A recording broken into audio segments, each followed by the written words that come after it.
señores, buenos días. ¿Podemos comenzar? 43,7. Buenos ¿Me días, profesor. escuchan, no? ¿Sí? Sí, sí, se escucha. Ok. Entonces iniciamos ahora.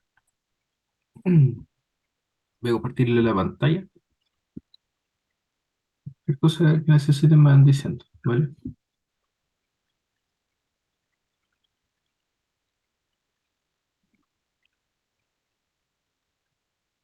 Me- y acá. Vale, perfecto.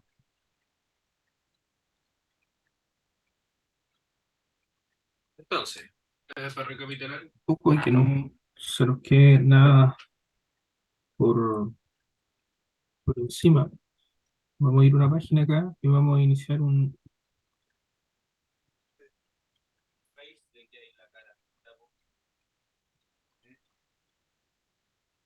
Hay un micrófono prendido, le voy a pedir que porfa...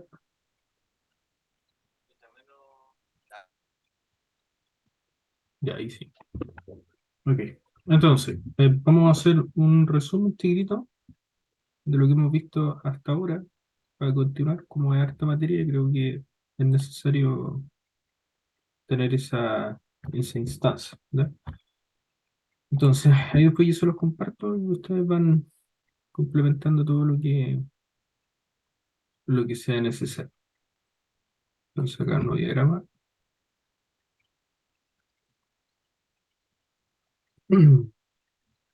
Ven que cargue y comencemos a trabajar con eso. Ok. Entonces, inicialmente habíamos partido de una definición de geodesia, ¿cierto? Vimos ahí algunas partes relacionadas inicialmente a la parte histórica. Después los corrijo todos los acentos que sean necesarios, se los corrijo. Histórica. Y vimos también una parte que estaba asociada a la parte geométrica, ¿sí? Y dentro de la parte geométrica lo que más profundizamos, términos iniciales, fue básicamente la geometría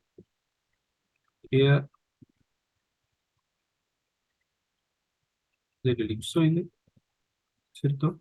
Acá también en la parte histórica salía una parte que era superficies de referencia. Ahí conversamos acerca básicamente de cuatro tipos de superficie. Primero teníamos el elipsoide, propiamente tal. Después teníamos en el 2 el geoide. Después teníamos acá en el 3 el nivel medio del mar, ¿cierto? También teníamos la superficie física de la Tierra, ¿cierto?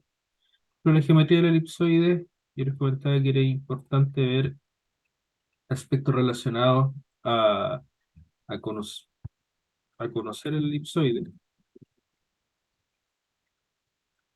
¿cierto? Elipsoide, y también cálculos sobre él,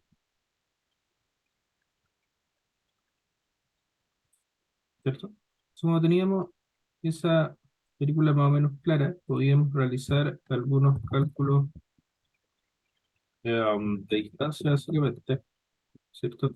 Que eran los arcos de meridiano y arcos de paralelo. Y también habían unos cálculos que no revisamos, que tampoco están dentro del programa, pero están especificados ahí, que eran básicamente el cálculo de área, ¿cierto?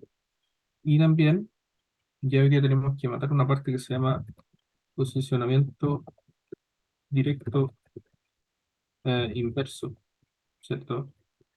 O problema, sí, problema directo e inverso, ¿cierto? Entonces esa sería la parte geométrica, ¿ya?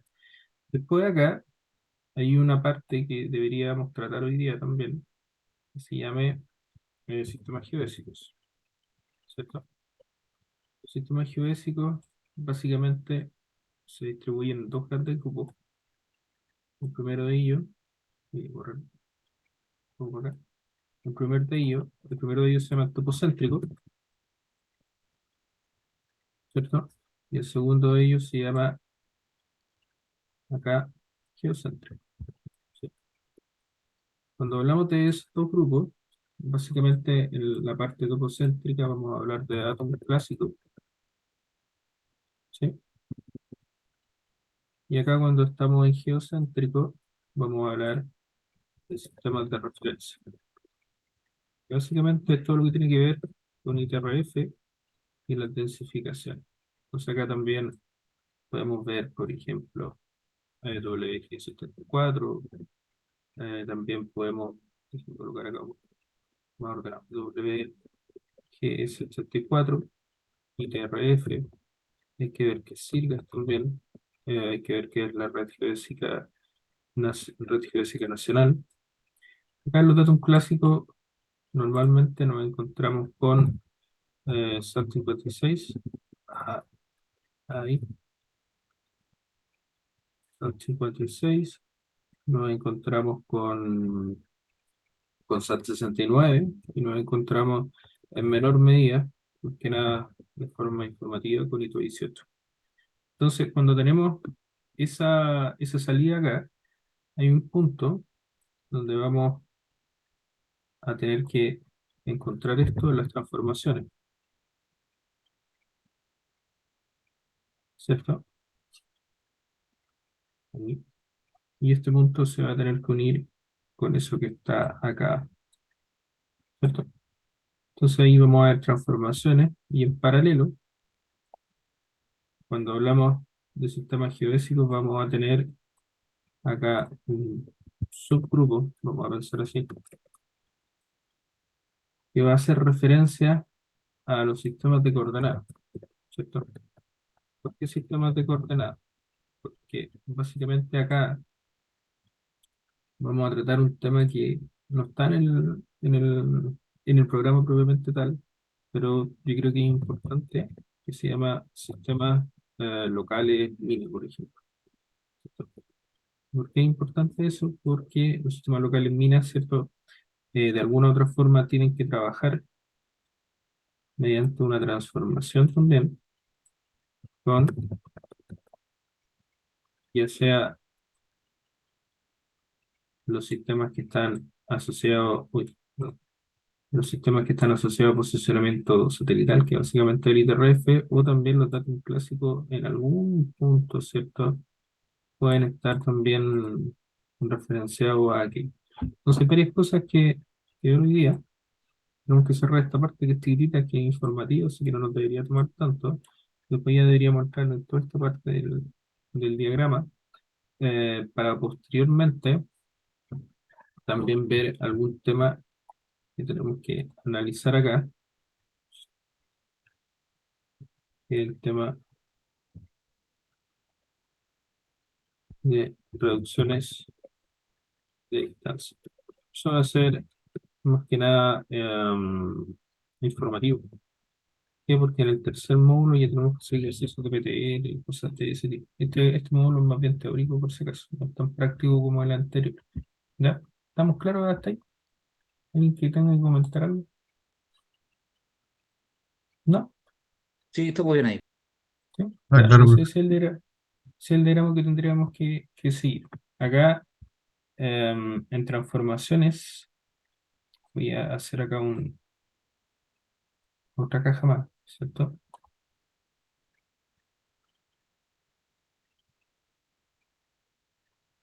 En transformaciones vamos a tener que, acá sí es matemático, ¿cierto? Pero no es tan difícil tampoco. Pero lo más importante es que entendamos el concepto de 2D más 1D y el concepto de 3D. ¿Ya? Yo les voy a explicar cómo podríamos hacer, ¿cierto?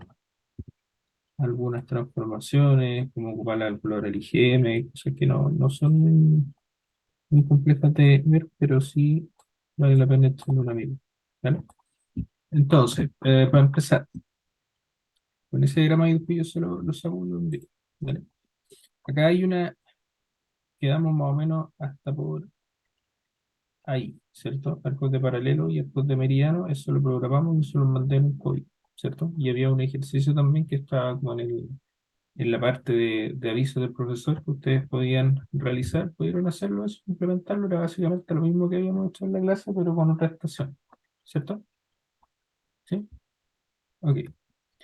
Entonces, a partir del arco meridiano y el arco paralelo, si nosotros analizamos lo que estaríamos haciendo, estaríamos dando los primeros indicios de posicionamiento sobre el elipsoide. ¿Por qué? Porque si acá está el polo, yo voy a tener el meridiano del punto A, por ejemplo, que va a estar por acá. Este va a estar el punto A.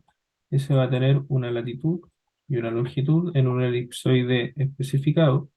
Y también yo podría sobre el mismo meridiano, entonces el meridiano de A va a ser igual al meridiano de B, tener también punto B, donde vamos a tener una latitud y una longitud, ¿cierto?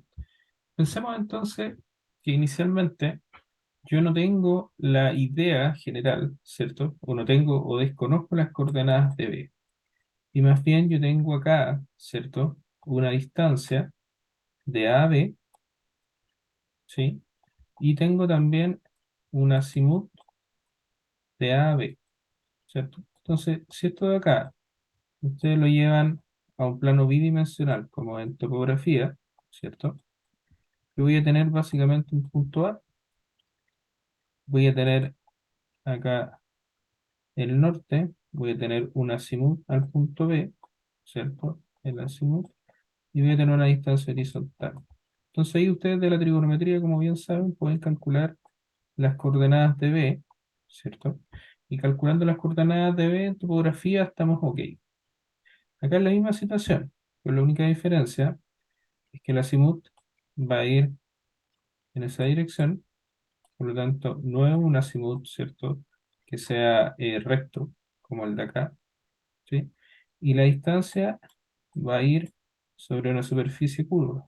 Entonces, esta distancia, en el fondo, es una distancia sobre el elipsoide, y este azimut va a ser un azimut del tipo que le llaman ahí los colegas geodésicos, ¿cierto?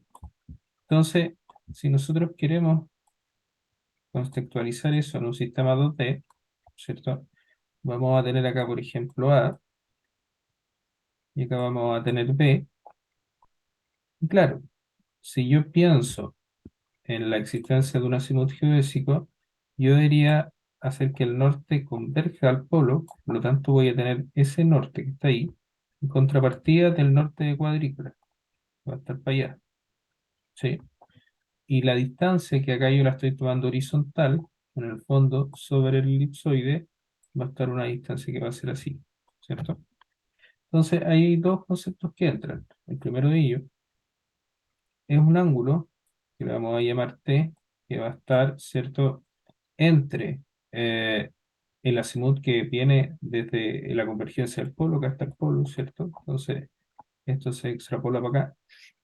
Y el azimut que está acá en la cuadrícula. Esa es la convergencia de los meridianos, inicialmente, ¿sí?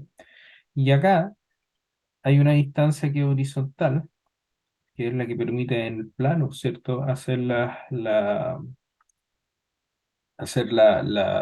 distancia, ¿cierto? Tomar la distancia. Y acá hay una distancia que está representada sobre el elipsoide. Esa es la distancia geodésica, ¿cierto? Entonces, ¿qué pasa con eso? Volvamos al caso de acá, a este caso, ¿cierto? En la práctica, lo que ustedes están haciendo es presentar todo este escenario pensando que ustedes están midiendo sobre el elipsoide, ¿ya? ¿Y qué quiere decir eso? Que ustedes van y en una parte del elipsoide que está representado o ajustado a una porción de la Tierra, ustedes logran medir un azimut geodésico y una distancia geodésica. En la realidad, ustedes nunca consiguen hacer una medición directamente sobre el elipsoide. Lo que ustedes realizan es observaciones em, sobre la superficie física de la Tierra, generalmente asignando un plano. Entonces ocurre la situación que yo les estoy mostrando acá, ¿cierto? Hay una diferencia entre las distancias que ustedes están tomando, ¿cierto?, en terreno, las distancias que están proyectadas, ¿cierto?, sobre el elipsoide. Acá las direcciones también tienen lo mismo. Entonces, si volvemos a ese ejemplo de acá, que voy a resaltar en rojo, ese de ahí, ¿cierto? uno debería tener la capacidad de hacer una reducción geodésica. Y la reducción geodésica consta de pasar distancia o observaciones de terreno, ángulo y distancia, hacia observaciones que están representadas sobre el elipsoide. ¿Ya? En la situación más común, y creo que la más sencilla de ver, es cuando ustedes tienen la superficie física de la Tierra acá, ¿cierto? Superficie física de la Tierra. Y ustedes acá básicamente instalan una estación total y instalan un prisma, ¿cierto? Ustedes van a tener una distancia al prisma que reducida puede traducirse en una distancia horizontal. Y acá básicamente cuando instalan la estación se generan hacia abajo, ¿cierto? Dos normales que teóricamente convergen en un ángulo que representa acá el centro de la Tierra, ¿cierto? Centro de la Tierra. Entonces, ¿qué pasa? Acá de acuerdo a los dibujos que nosotros hacíamos la semana pasada, el elipsoide pasa en un punto acá, ¿sí? Y si yo comparo la distancia del elipsoide, claramente esta va a ser menor que la distancia horizontal, ¿sí? Que básicamente esa distancia está medida de acá a acá y la distancia del elipsoide está medida de acá a acá, ¿cierto? Entonces, ¿qué pasa?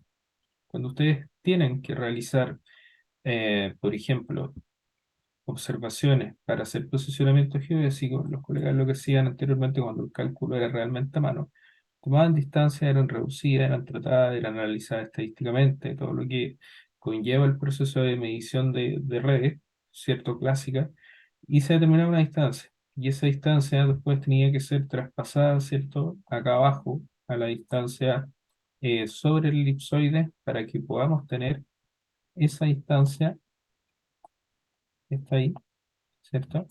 Y también el tema de los ángulos pasaba lo mismo, porque había un ángulo que en el fondo era recto, por lo tanto, acá de esta ecuación, el azimut geodésico básicamente era el azimut de terreno, más la convergencia del meridiano, ¿cierto? Que era el angulito que está ahí, ¿ya?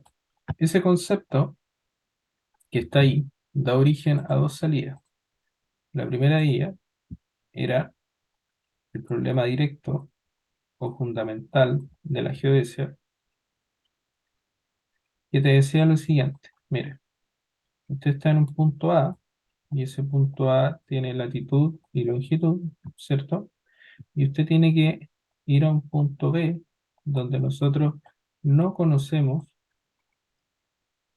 las coordenadas sobre el elipsoide, pero lo que usted sí va a conocer es la distancia geodésica de AB y la distancia, perdón, y el azimut geodésico de AB.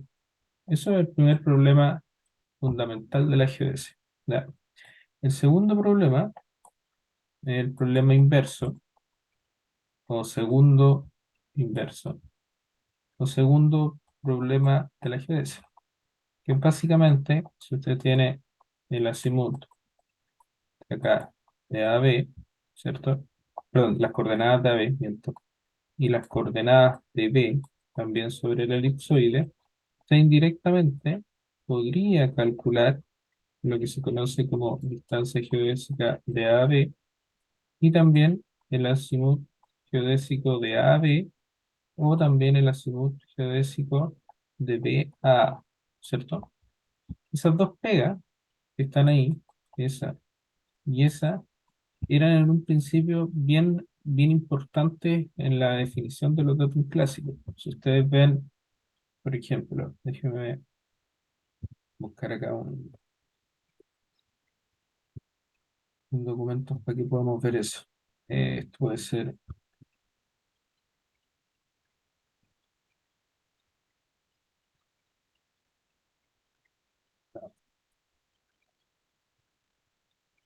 una pequeña para pasarle acá y material.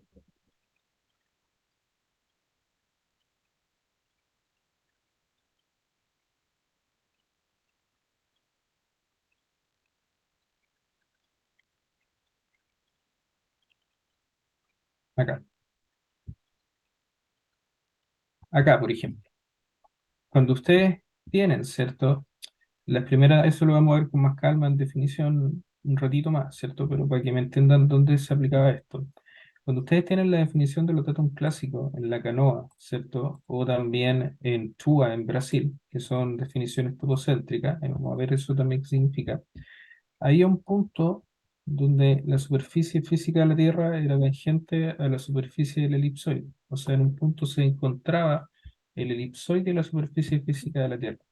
Mediante una observación astronómica se conseguía, ¿cierto?, calcular lo siguiente, la posición del elipsoide respecto a la Tierra, y nosotros podíamos comenzar desde esa posición a hacer ya sea triangulaciones o trilateraciones, y nosotros podíamos ir, ¿cierto?, densificando ya sea el datum de la canoa o también el datum de Chua, ¿cierto? Entonces, ¿qué pasaba en estos escenarios? Acá, por ejemplo, está el vértice de control donde se realiza la observación para definir el datum 69, ¿cierto? En Brasil. Ahí está la plaquita que se coloca acá, ¿cierto? Eso es una foto de abajo, acá también está la misma foto de la placa sucia. Entonces se colocaba acá un teodolito astronómico, ¿cierto? Y ese teodolito astronómico realizaba, ¿cierto? Observación de estrellas, posición, se realizaban esas observaciones, y tú podías ir mediante un sistema de ecuaciones, que se llaman ecuaciones de observación, determinar ese punto que está acá abajo, donde nosotros teníamos una tangencia entre el elipsoide y la superficie física de la Tierra. Por lo tanto, ahí básicamente era el punto origen del sistema, ¿ya? Cuando tú determinabas eso, pasaba lo siguiente. Por ejemplo, yo me puedo alejar al árbol que está acá, ¿cierto? Densificando con un teodolito para ir haciendo medición de ángulo, medición de distancia, ¿cierto? Triangulación, trilateración. Y pasaba lo siguiente. En este árbol que estaba acá, nosotros ya íbamos a tener, teóricamente, voy a exagerar un poco la figura, eso sí, podíamos tener lo siguiente. Acá, por ejemplo, está el punto datum, entonces el elipsoide pasa por acá, ahí, y también en ese punto pasa a la superficie física de la Tierra. Sin embargo, podía pasar esto, ¿cierto? Entonces, ¿qué pasaba acá? Si bien en el punto datum que teníamos acá, nosotros teníamos una latitud y una longitud que eran representadas, ¿cierto? Acá tanto en el elipsoide como en la superficie física de la Tierra. Acá, si yo tomaba un punto y hacía una medición a este punto que estaba acá, iba a tener las verticales para acá abajo, ¿cierto? De cada uno de los puntos. Y ahí se iba a dar el escenario que yo les estaba diciendo, que la gente iba a tomar una distancia acá, sin embargo, sobre el elipsoide la distancia era más corta. Entonces, esa distancia la teníamos que llevar para acá. Y esa llevada, ¿cierto?, de una superficie a otra era la reducción geodésica. Entonces, gran parte eh, de las redes que fueron medidas, por ejemplo, acá, todas estas redes necesitaban tener una, una reducción geodésica en las mediciones de terreno para llevarla, ¿cierto?, a la superficie del elipsoide, ¿ya? Entonces, con ese objetivo, era básicamente representado el posicionamiento directo e inverso. Entonces, el posicionamiento directo e inverso que partía, ¿cierto?, de la idea de que acá, por ejemplo, tuviéramos latitud, longitud, no representada en la superficie física de la Tierra, sino acá abajo. Y acá también tuviéramos latitud, longitud representada acá abajo. Nosotros pudiéramos ir determinando ya sea las distancias sobre el elipsoide, ¿cierto? O también las coordenadas del problema directo, con la consideración que entre medio siempre teníamos que tener una reducción geodésica, ¿ya?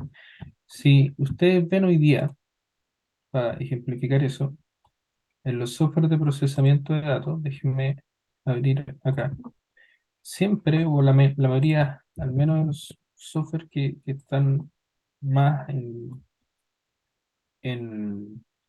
vamos a decir así, en boga, ¿cierto? O los que más se ocupan, los de Leica, los de Doctor, los de High Target, ¿cierto? Los de Penguin, tienen siempre el cálculo de la distancia geodésica, ¿ya? Y acá yo les voy a demostrar un ejemplo muy sencillo, ¿cierto? Donde podría estar existiendo esa diferencia. ¿Ya? Déjeme que abra ahí un poco el software para que lo podamos revisar. Entonces, acá yo tengo un levantamiento RTK chiquitito, ¿sí? Y si se fijan, estas mediciones fueron hechas con GPS, y acá hay una herramienta, que si yo pincho acá el CO y voy al PR6, en la ventana de acá abajo me dice distancia, ¿cierto? De cuadrícula, que sería la distancia UTM. Acá son 5309672, ¿cierto? Acá me sale una distancia sobre el elipsoide que son 5309452, o sea, es más chica, ¿ya? Que es concordante con lo que yo les estaba dando de idea del mono que está ahí, ¿cierto? El elipsoide está acá y la distancia horizontal le va a estar acá, ¿cierto? Entonces, dependiendo de la superficie que estén trabajando, va a existir una diferencia en la distancia. Y más aún está la distancia de terreno. Entonces, si hacemos como un, como una jerarquización, la distancia más chica sería sobre la del elipsoide, después viene la distancia sobre la proyección UTM, la distancia de cuadrícula, y después viene la distancia de terreno, que es más grande, ¿cierto? Ese es el típico problema que ustedes ven cuando hacen los PTL, por ejemplo, ¿cierto? Que las distancias cuando vienen las UTM no sirven y hay que hacer el PTL para que sirvan, ¿cierto? Acá también hay un azimut de cuadrícula. Si se ven 80, 15, 43, ¿cierto? Que era lo que conversábamos delante. El azimut de cuadrícula, piénselo como el azimut de terreno. En ese caso no hay problema que nosotros confundamos el azimut de UTM con el azimut de terreno, porque básicamente como la proyección UTM es conforme, no existe, ¿cierto? Una diferencia, ya que se mantienen las propiedades de conformidad de la proyección UTM. ¿Ya?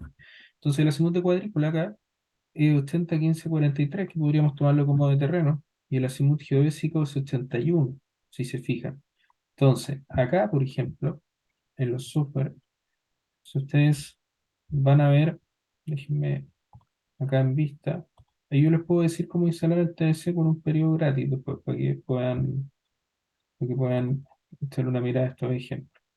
Ustedes pueden activar algunas visualizaciones, y acá le voy a dar a aceptar. Y voy a ir acá a la pestaña de puntos y voy a pasar lo siguiente. Ahí, pensemos, yo estoy tomando el PR5. En el PR5, está ahí, están las coordenadas, ¿cierto?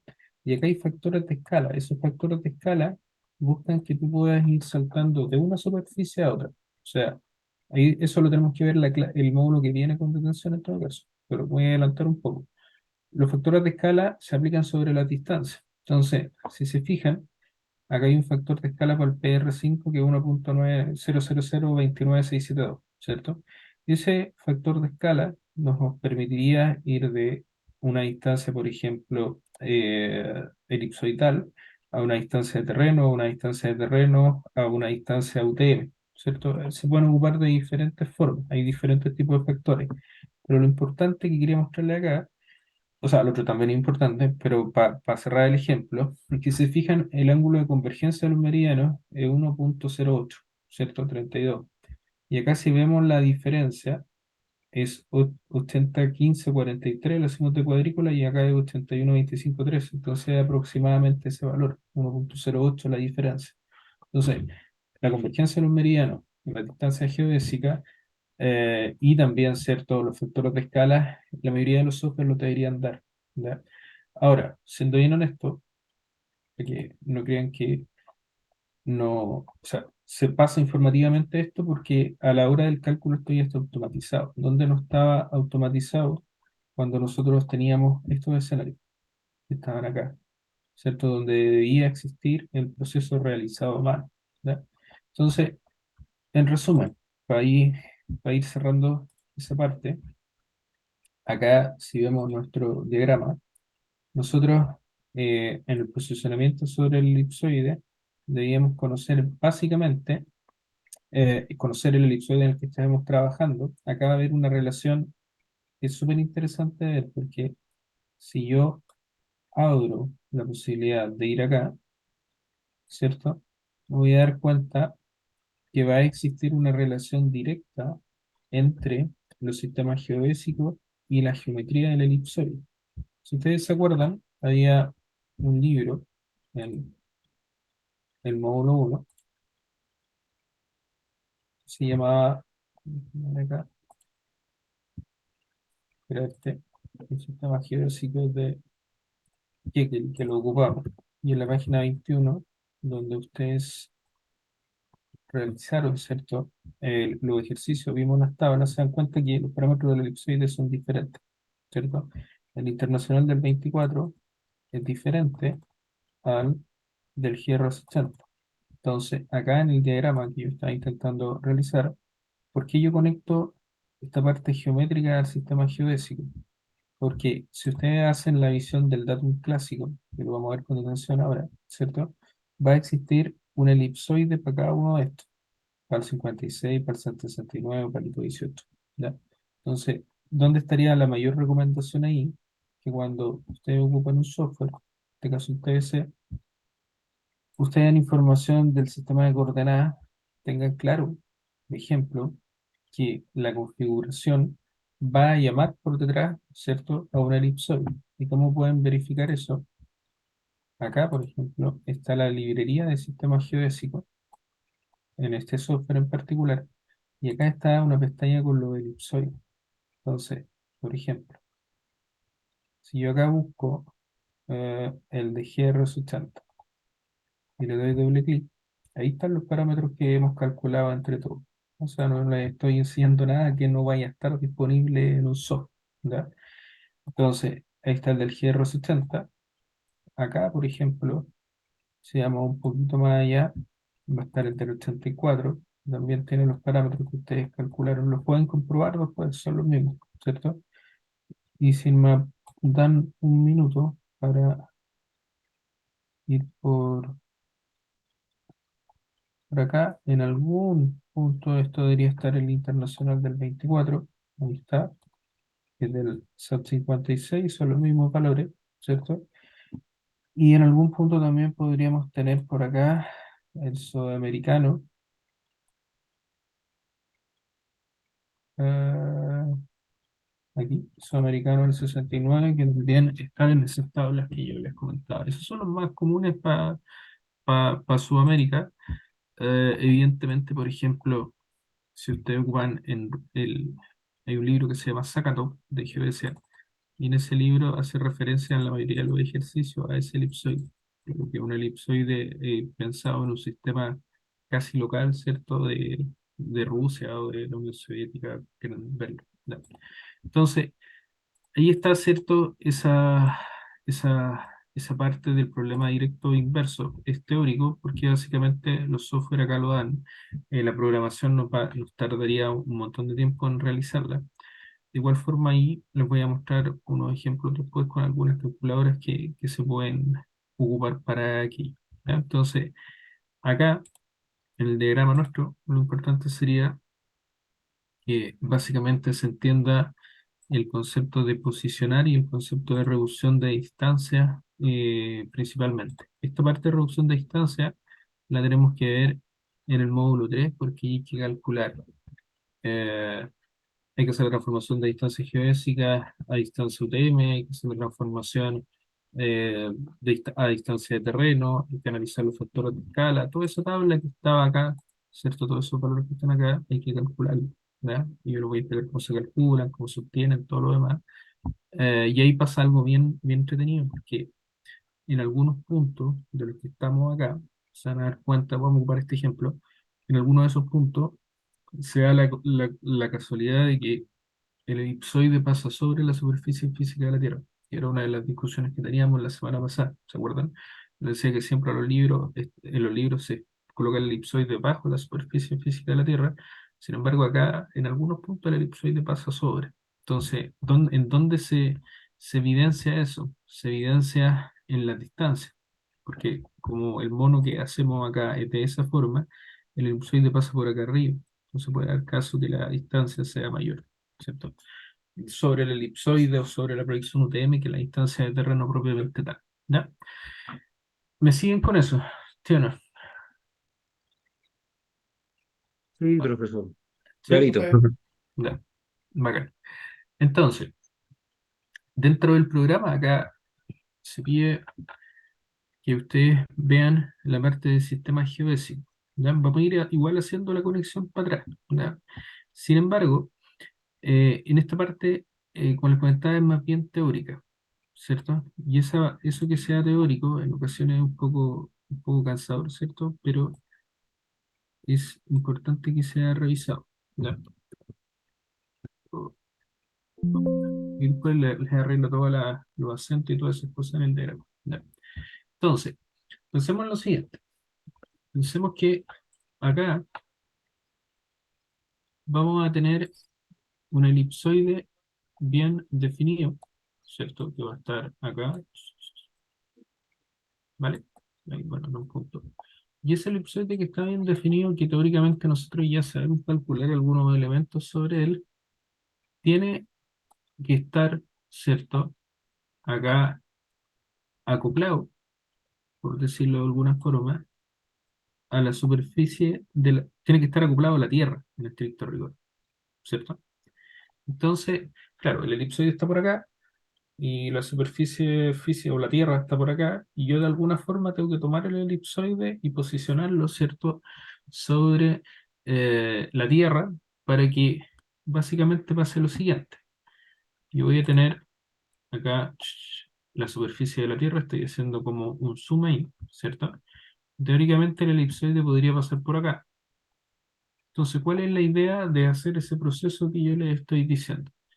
Yo les estoy dando la idea de que tú puedes tener un punto acá, un punto P, pero ese punto P, para que tenga coordenadas, el elipsoide debe estar posicionado en una parte de la Tierra con algún criterio, porque la latitud y la longitud está referida al elipsoide, ¿cierto?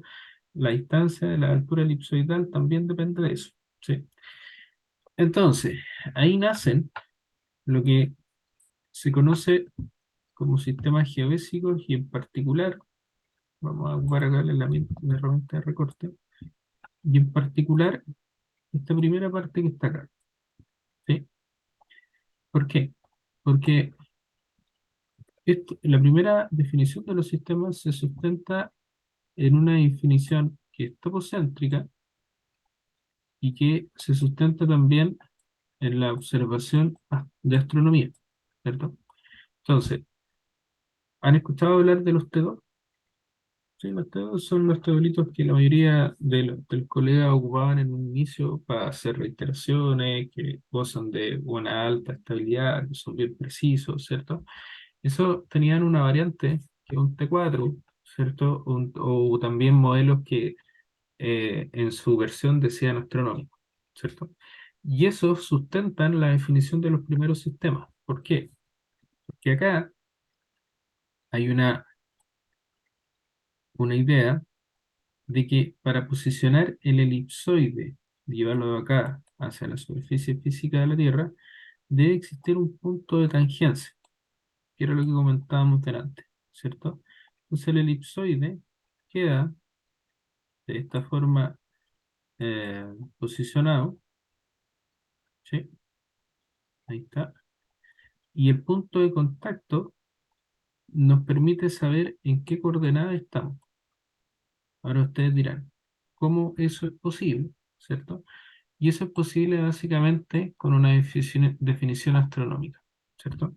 Entonces, voy a hacer acá un cuadro para que no nos confundamos. Vamos a hacer la idea de que acá tenemos muchas estrellas, ¿cierto?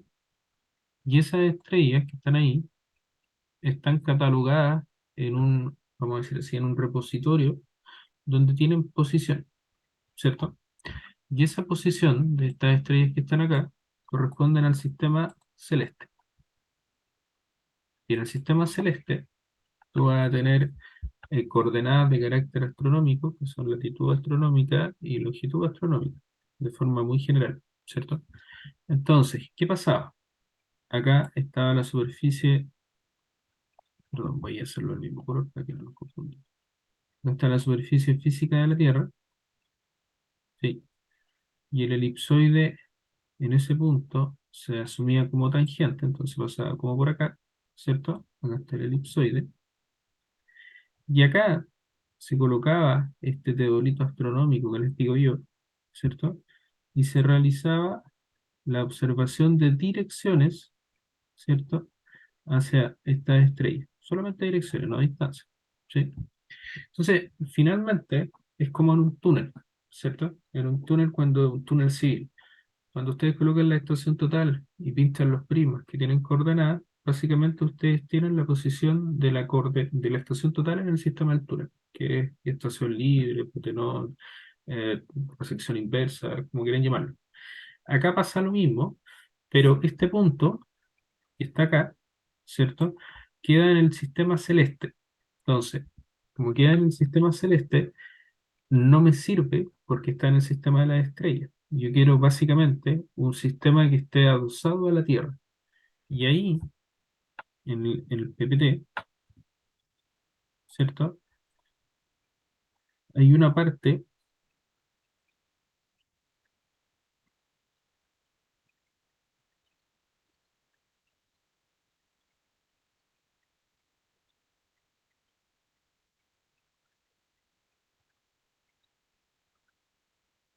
que, acá, que tiene que ver, ¿cierto? Con lo siguiente. Acá nosotros vamos a tener unas ecuaciones que se llaman ecuaciones de observación. Las ecuaciones de observación, si nosotros queremos hacer un diagrama, vamos a tener el punto de tangencia.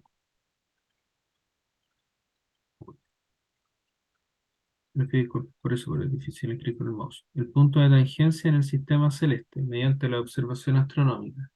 Y ese sistema celeste debe pasar al sistema terrestre, en el fondo al elipsoide, ¿cierto? Para que una coordenada medida sea representada en el elipsoide. Y ahí se ocupan estas ecuaciones que están acá, que son ecuaciones de observación, donde el E, que está ahí, y el N representan la componente mediana del desvío de la vertical y la componente primera vertical del desvío de la vertical. Eso lo voy a explicar al tiro. Pero lo que quiero que les quede más o menos claro acá es que esa latitud que está ahí, ¿cierto? Corresponde a la latitud astronómica y acá esa longitud corresponde a la longitud astronómica. Y acá tenemos la latitud geodésica y la longitud geodésica. Entonces, ¿qué pasa? Esas dos ecuaciones que están ahí, ¿qué representan? Representan básicamente la diferencia entre el sistema celeste y el sistema terrestre que yo voy a tener definido. Entonces, acá vamos a explicar al tiro lo de la altura, pero hay unas ecuaciones de Laplace que devienen de las ecuaciones de observación, donde yo puedo transformar la coordenada astronómica en la coordenada geodésica mediante esta solución iterativa del método. Y ¿en qué se traduce eso? O lo que se traduce en lo siguiente: está la superficie física de la Tierra, ¿cierto? Está acá el punto de tangencia del elipsoide, que es el punto datum, donde inicia, ¿cierto?, el sistema clásico. Vamos para acá, ahí está el elipsoide. Y acá ese punto, según lo que estamos hablando, queda con la siguiente definición. Queda con la definición de latitud y longitud astronómica, y con las ecuaciones de observación más los puntos de Laplace, ¿cierto? Yo voy a quedar, o con las ecuaciones de Laplace, voy a quedar con una coordenada de latitud y longitud. Esa es la pega que se hacía en el IGM, por ejemplo, cuando se densificaban estas campañas que se hacían en Brasil. Entonces, ¿qué pasa con eso? Que está acá. Yo llevo de la coordenada astronómica a la coordenada geodésica e indirectamente sé cómo está posicionado el elipsoide, o sé en qué parte del elipsoide estoy. Entonces, en resumen, si acá está la superficie física de la Tierra y acá yo hago la observación astronómica, el elipsoide, la coordenada en el fondo que yo determine ahí, esta coordenada que está acá, me va a decir en qué parte del elipsoide estoy. Entonces, como me dice en qué parte del elipsoide estoy, yo ya sé cómo está acomodado el elipsoide respecto a la Tierra. Y si sé cómo está acomodado el elipsoide respecto a la Tierra, en el fondo yo ya puedo comenzar a realizar, ¿cierto? Estas mediciones que están acá, ¿cierto? Entonces ahí, en la canoa, por ejemplo, en Venezuela, se hace la observación astronómica, se determina la coordenada astronómica del punto, y mediante las ecuaciones de observación se determinan las coordenadas geodésicas, que están asociadas a un elipsoide en particular, y a partir de eso, y ya pueden comenzar a hacer estas redes que están acá, ¿cierto? Entonces así se densifica la canoa, se densifica Chua en Brasil, ¿cierto? Y también en el caso de Chile, en la parte ya muy al sur, ¿cierto? Se trabaja con hito 18. Entonces, acá pasa una cuestión bien interesante. Déjame para acá. Una situación que es bien interesante desde el punto de vista de trabajo, ¿cierto? De campo. ¿Por qué? Porque acá está básicamente, como yo les comentaba, que era realizada la densificación. Acá están los mapas. Y acá está el proceso. Acá hay un enlace bien interesante. Se los voy a copiar acá en el chat, para que le puedan echar una mirada. No es obligación, ¿cierto? Pero es bien interesante de ver. ¿Dónde está la página? Déjenme buscar el título entonces para pasarse. Un momento. Astronómica. Les busco el PPT original porque al parecer lo sacaron de ahí. Yo lo tengo guardado. Un minuto.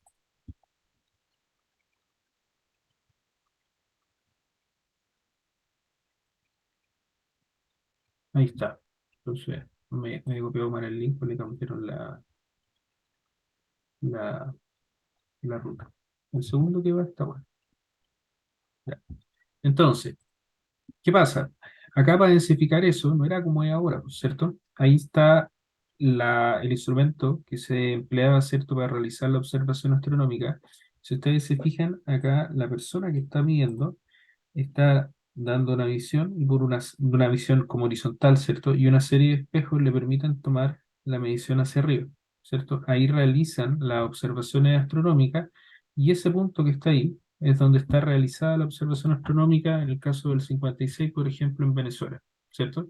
Entonces, con esas coordenadas astronómicas inicialmente se determinan latitud, longitud astronómica, se transforman a longitud geodésica, y como ya tenemos esa coordenada, se puede pensar en hacer, ¿cierto?, esta suerte de red o esta suerte de triangulación para ir esa coordenada traspasándola a los demás puntos. O sea, no quiero decir que sea la misma, sino que sea dependiente de la otra, para generar lo que se conoce como estas primeras redes, ¿cierto? ¿Qué cosa es muy importante ver acá? Cuando yo les hablo de triangulación, les estoy hablando básicamente de observaciones solo de ángulo, y cuando les hablo de trilateración, observación solo de distancia. Ahí pasa algo bien interesante, porque si yo quiero ir calculando las coordenadas de cada uno de esos vértices, ¿cierto? Yo voy a partir de acá del punto del datum, ¿cierto? El punto del 56, por ejemplo, y yo con teodolitos puedo medir los ángulos, ¿cierto? Quiero medir hasta acá, quiero medir hasta acá, quiero medir hasta acá. Pero para poder realizar un cálculo de coordenadas, yo necesariamente voy a tener, ¿cierto?, que tener una distancia entre una de esas bases.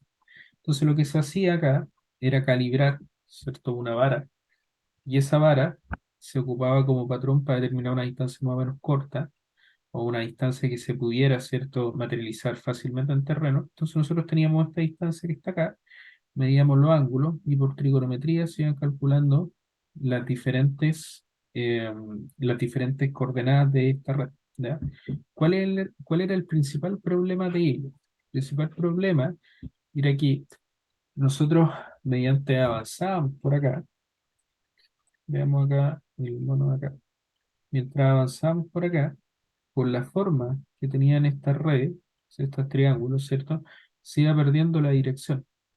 O sea, piensen que ustedes comienzan a materializar un túnel, como la geometría del túnel es muy chica, el túnel se comienza a ir para el lado, ¿cierto? Pierdo orientación. Entonces, acá en el mapa dice triangulación para las líneas que están acá, trilateración para las líneas que están acá, y acá dice astroestación, o una estación astronómica. ¿Qué quiere decir esa estación astronómica? Que básicamente nosotros en ciertos puntos realizábamos nuevamente una observación de las características del punto de salida con el objetivo de ir corrigiendo la posición. Esos son los puntos de Laplace que se conocen, ¿cierto? Donde tú ajustás, ¿cierto?, la red para que no pierda orientación, ¿ya? Entonces, acá tú sales, ¿cierto? Comienzas a calcular las distancias, calcular los puntos, ¿cierto? Las coordenadas, se van realizando nuevamente mediciones de distancia para ir controlando la red. Y también, ¿cierto? Se hace un control de algunos puntos mediante ecuaciones de Laplace. Ahí entra un debate que es bien interesante, que en las universidades de repente, no en todas se ve, pero a mí me parece que de repente es importante ver, porque acá surge la siguiente problemática. Es que yo puedo tener acá un punto de salida, puedo tener un azimut conocido, ¿cierto? Otra observación astronómica acá, mido la distancia y voy calculando. Pero si se fijan, esta coordenada que está acá, yo la puedo calcular si conozco este lado y conozco esas dos coordenadas más el ángulo por trigonometría, ¿cierto? Sin embargo, ese no es el único camino. Yo podría ocupar este triángulo que está acá, perdón, ese triángulo que está acá, o podría ocupar el que está acá, o podría ocupar el que está acá. Cualquiera de ellos me serviría y llegaría a la coordenada. Entonces, hay un análisis que en topografía clásica, ¿cierto? O en geodesia clásica, si quieren llamarlo, se llama fuerza de figura.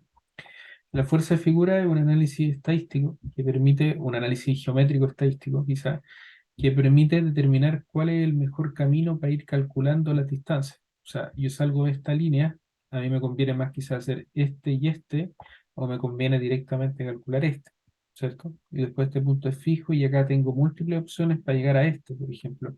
Puedo ir ahí, puedo ir acá, de distintas formas. Esa fuerza de figuras se ocupa bastante para ir calculando esa, esas características de cómo ir densificando, pero honestamente hoy día ya en geodesia de ingeniería, ciertas cosas de ese tipo, geodesia aplicada a ingeniería, no se calcula mucho eso porque en el fondo la automatización de GNSS, ¿cierto? La automatización de los software de procesamiento de estación total no hacen necesario eso, ¿ya? Pero de carácter informativo siga realizando, ¿cierto?, este análisis para determinar cuál es el mejor camino. Ahí surge una cuestión que es bien interesante, porque si se fijan, acá, cuando yo les decía que estas ecuaciones que parecen bien feas permitían pasar del sistema astronómico al sistema geodésico, esto se sustenta en este diagrama que está acá. Este diagrama que nosotros hemos conversado, que guarda relación con que hay una altura elipsoidal, ¿cierto?, mediante la normal del punto que es tangente a la superficie del elipsoide. Y también hay una vertical que en algún punto, ¿cierto?, es perpendicular a la superficie de nivel o al geoide en este caso, generan este ángulo de inclinación y ese ángulo es el desvío de la vertical, ¿ya? Entonces, ¿qué pasa? Cuando yo les digo que el elipsoide em, es posicionado tangente, ¿cierto?, hacia la superficie física de la Tierra en los sistemas clásicos como el 56 o como el 69, se cumple la condición de que hay un I, porque el instrumento está instalado, ¿cierto?, en base a la vertical. Sin embargo, la coordenada que se quiere determinar es respecto a la normal. Entonces ahí está ese ángulo de inclinación del desvío de la vertical. Y si ustedes se lo ven de arriba, ¿cierto? Tendrían que esa descomposición de n, ¿cierto? Y este e da la inclinación de la vertical. O sea, ahí está el punto negro, el que está acá, ¿cierto? Y acá perdón, el desvío de la vertical que puede ser descompuesto en dos componentes. Por eso esas dos componentes están acá. Y esas dos componentes corresponden a la diferencia entre la parte astronómica y la parte geodésica. ¿Ya? Ahí surge una cuestión que es bien interesante. ¿Por qué? Porque yo les decía que teníamos que ver la parte elipsoide, la parte de altura, ¿ya? Acá hay una cuestión que a mí me gustaría como comentarla con, con ejemplos prácticos. Una vez fui al Salar, a SQM, a mí me pasaron, fuimos con GPS, ¿cierto? Y me pasaron las monografías, para quien no tenga claro más o menos de qué se trata, es como el memorial del punto. ¿Qué quiere decir eso? Hay una coordenada, ¿cierto? Que está en la mina, y esa coordenada tiene una foto, tiene una coordenada, y se crea como una monografía.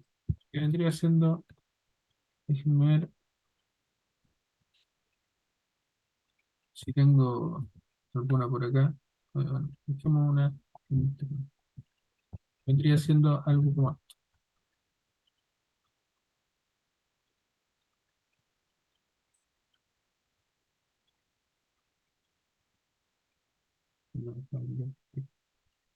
eh,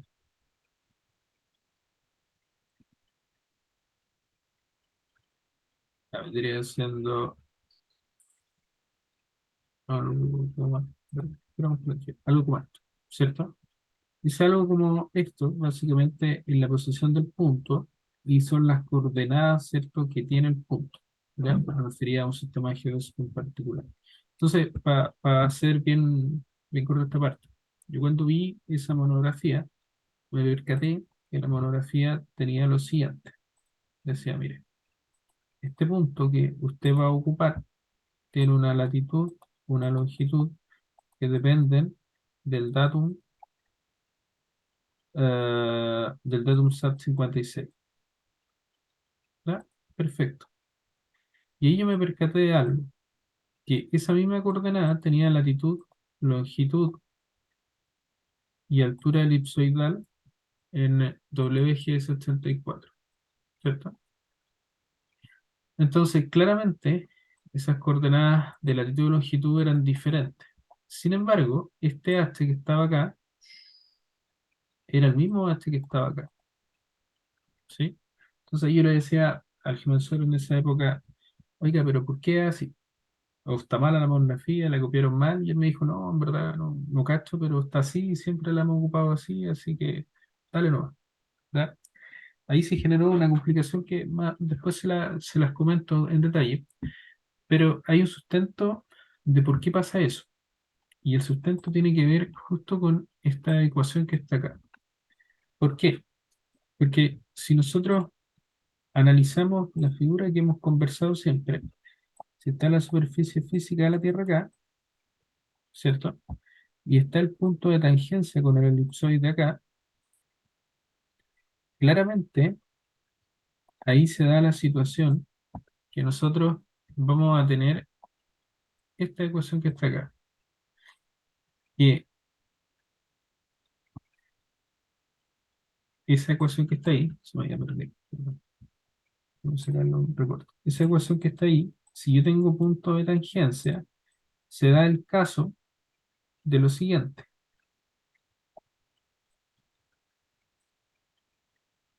Tengo esa ecuación. Si yo tengo ese punto de tangencia, se da el caso de que este n que está ahí no existe, ¿cierto?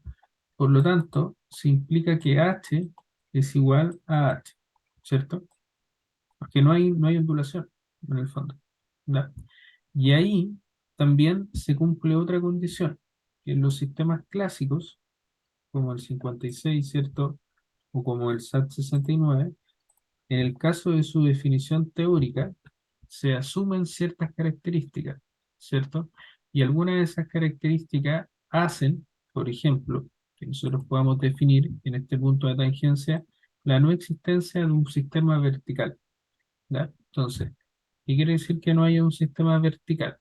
Cuando tenemos el diagrama acá, yo les digo que pueden haber sistemas 2D más 1D y sistemas 3D. En los sistemas clásicos, como el SAT 56 o como el SAT 69, se asume en ciertos casos por separado la parte horizontal y la parte vertical. Entonces, ¿qué quiero decir con esto? Acá hay una parte donde nosotros definimos la parte horizontal. Acá hemos hablado solamente de latitud y longitud. Pero la parte vertical, ¿cierto? Que también ahí, esperemos que este enlace esté bueno, se muestra la historia en Estados Unidos al menos, también está mal. Déjenme ver el nombre del tipo que se lo busco. Al menos en Estados Unidos y en los sistemas clásicos, la parte altimétrica se lleva solamente por nivelación, no se lleva con el cálculo de altura elipsoidal propiamente tal. Entonces, ¿a qué voy con eso? Déjenme copiar acá esto.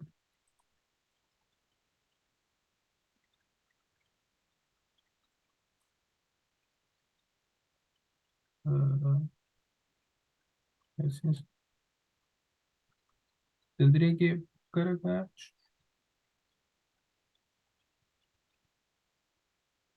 el documento, creo. Ahí está, sí, histórica.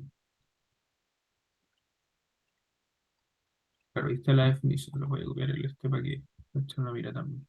¿Qué quiere decir con eso? ¿Qué quiero decir con aquí? Ahí se fue para allá. Quiero decir que en los sistemas clásicos, como el 56 o el 69, la altura elipsoidal que nosotros conocemos no está dada o no está definida como tal, solo existe latitud y longitud y, ¿cierto? La parte altimétrica es dada por un H que puede ser normalmente nivelado. O también en el punto de tangencia o en el punto datum, tú podías decir, ¿cierto? Que acá tú tenías un H igual a cero. Entonces, ¿qué pasaba en estas monografías de las minas? En el fondo, en la monografía de las minas, los colegas asumían un H igual al del elipsoidal en ausencia de un sistema que fuera 3D. Los sistemas clásicos como el 56, como el 769, no son sistemas 3D, son sistemas 2D que tú le podías asociar una componente vertical, una altura, porque esa altura no es medida en simultáneo de las otras dos, sino más bien es medida de forma aparte. Por eso en la presentación de acá se muestra, ¿cierto? La campaña de nivelación que tienen los gringos, ¿cierto? Donde ellos, claro, en las vías de los trenes, ¿cierto? En carretera, autopista, generalmente se marcaba la línea de nivelación y eso buscaba complementar la parte 2D. Entonces, en los sistemas clásicos, 2D en un lado, 3D en otro, se puede tener o sea, 1D en el otro, se puede tener una línea de nivelación que venga de un barógrafo, se puede tener una línea de nivelación que parta, ¿cierto? Desde el punto datum con una definición arbitraria de ese tipo. ¿Ya? Ahí, ¿qué pasa? Esa definición, ¿cierto? De carácter astrogeodésica, que se llama en la literatura, asume que tú veis la parte horizontal y la parte vertical por separado. Y eso persiguió, por ejemplo, la definición del 56, propiamente tal. Sin embargo, si tú analizas el SAT 69, puedes definirlo como un datum que es de carácter astrogravimétrico. ¿Y por qué es astrogravimétrico? Porque acá, ¿cierto? Cuando nosotros decimos astrogeodésico, se determina latitud, longitud y se definen arbitrariamente los parámetros de las convergencias del desvío de la vertical, ¿cierto? Las componentes del desvío de la vertical. Y el astrogravimétrico, ya estos parámetros, o sea, la inclinación de la vertical, ¿cierto? Respecto a la normal, son calculadas mediante algunas mediciones de gravedad. Entonces, astrogeodésico, astrogravimétrico, el astrogeodésico, las componentes del desvío de la vertical son definidas de forma arbitraria y en el astrogravimétrico, ¿cierto? Son ya medidas con algunos procedimientos de medición de gravedad. Con esos dos que están ahí, yo tengo las definiciones del 56 y del 69 respectivamente. ¿Dónde tiene que ver eso un poco con la altura, ¿cierto? Tiene que ver con que como yo ya tengo em, este y este N, que son los parámetros de los componentes del desvío de la vertical, hay algunas formas, ¿cierto?, de ir determinando una altura, ¿cierto? Pero esa altura sigue siendo arbitraria y sigue no estando definida como elipsoidal. Entonces, en resumen, el sistema puede ser astrogeodésico cuando es determinado arbitrariamente los componentes del desvío de la vertical y astrogravimétrico cuando ya tú mides, ¿cierto? en parte con gravimetría las componentes del desvío de la vertical. En ambos casos, la altura no es medida de forma simultánea, sino es medida por otro método en paralelo. En el caso del ejemplo acá, la nivelación geométrica que les comentaba recién. ¿Ya? Entonces, acá tenemos el 56, ¿cierto? El 69 como dos sistemas clásicos. Y acá viene una pregunta que quizá es un poco más bien teórica, pero tiene que ver por qué se cambia de la canoa al TUA, ¿cierto? Es una pregunta recurrente. Hay incluso teorías conspirativas al respecto, pero técnicamente corresponde a lo siguiente. Si se fijan ustedes, en el 56, ¿cierto? Se llega más o menos hasta Frutillar, ¿sí?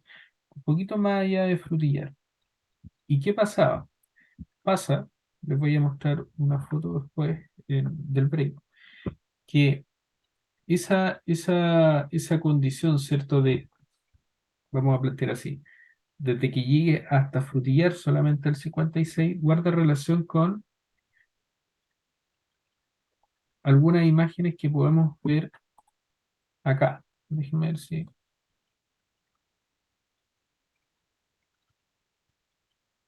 Tiene que ver con esta imagen. Asuman que, por ejemplo, acá nosotros tenemos la ecuación del 56, la estación del 56, el punto datum. Claro, el elipsoide se acomoda bien a la parte que está cerca de Venezuela, pero cuando ya comienza a bajar en el continente llega a un punto donde hay unas diferencias aproximadamente de 500 metros. Eso lo plantea ahí una investigadora, Irene Fischer, en términos de validez del 56 para Chile, y se determina básicamente que el 56 ya en esta zona tiene aproximadamente varias decenas de metros de diferencia entre el elipsoide y la superficie física de la Tierra. Como lo que se buscaba es que el elipsoide fuera representativo para una área, no tenía sentido seguir densificándolo hacia el sur. ¿Y por qué no tenía sentido seguir densificándolo hasta el sur? Porque las diferencias entre la superficie física de la Tierra y el elipsoide, como el punto datum se iba alejando o estaba muy lejos de Chile, eran significativas y no servía, ¿cierto?, realizarlo de esa forma. Entonces, una de las salidas que se toma es hacer un vértice en Chua, ¿cierto? En Brasil, eso está en Minas Gerais, como en el centro de por ahí, ¿cierto? Entonces, lo que se busca es que no exista esa deformación tan grande hacia el sur, ¿cierto? Pero ¿cuál es el problema? Es que cuando se comienza a hacer tú allá, claro, hay densificaciones que llegan un poco más al sur, pero en Chile nos topamos con un problema que es cómo hacer densificación en partes donde ya tú no tenías la posibilidad de hacerlo logísticamente. Entonces ahí se toma la determinación de trabajar con hito 18. El hito 18 es un sistema de la misma forma que la canoa y Chua, pero que está albergado para la zona sur del país. ¿Sí? Entonces, sistemas clásicos tenemos la canoa, ¿cierto? Tenemos Frutillar, tenemos la canoa, tenemos Chua y tenemos hito 18. Esos tres sistemas que están ahí definen, ¿cierto?, mediante este punto de tangencia entre la superficie física de la Tierra y el elipsoide, el origen del sistema, ¿ya? Con todas las consideraciones que hicimos de altura, de cómo se densifica, ¿cierto?, de la reducción. Y eso define, según nuestro mapa que está acá, sistemas que son de carácter topocéntricos. ¿Qué quiere decir que sea topocéntrico? Que el origen del sistema, donde parte, ¿cierto?, está centrado en donde se realiza la medición geodésica, ¿cierto? En este caso, en el Chua o en Brasil. Por eso se llama, perdón, en la Canoa o en Chua, en Venezuela, en Brasil. Por eso se llama punto datum, porque ahí está el origen o el punto fundamental del sistema. Eso es topocéntrico, ¿ya? Si nosotros analizamos esa definición, pensemos que, voy a tomar un print acá, pensemos que yo puedo tomar esa figura que está ahí, llevarla, ¿cierto?, al Paint, y va a ocurrir una situación que es bien particular, porque si el centro de masa de la Tierra está ahí, el sistema clásico tiene en su elipsoide, como está posicionado de forma local, un vector D. Y ese vector D son las diferencias en componentes en X, en Y y en Z respecto al centro del elipsoide, respecto al centro de masa de la Tierra. ¿Ya? Esa es la consideración topocéntrica, ¿ya? Ahora, evidentemente después viene una geocéntrica, pero la geocéntrica yo creo que la vamos a ver después del break, porque nos vamos a tomar unos 20 minutos para que no quede tan pesado. ¿Vale? ¿Sí? Sí, profe. Vale. Vale, sí. Profesor, disculpe, buenos Diga. días. Ujú. ¿Puedo hacer una pregunta respecto de la próxima clase? Sí, claro. Lo que pasa es que por programación, esta semana no tenemos clase, hasta la próxima semana, ¿es así? Sí, está bien. Ah, La, ya, la próxima clase debería ser, si no me equivoco, el 25. ah, ya. Ok, eso era, Sí, profe, gracias. ¿vale? Entonces 20 minutos, son las 9:20 a las 9:40. Nos vemos. Ok, La profe. profe. Vale, profe. Bueno.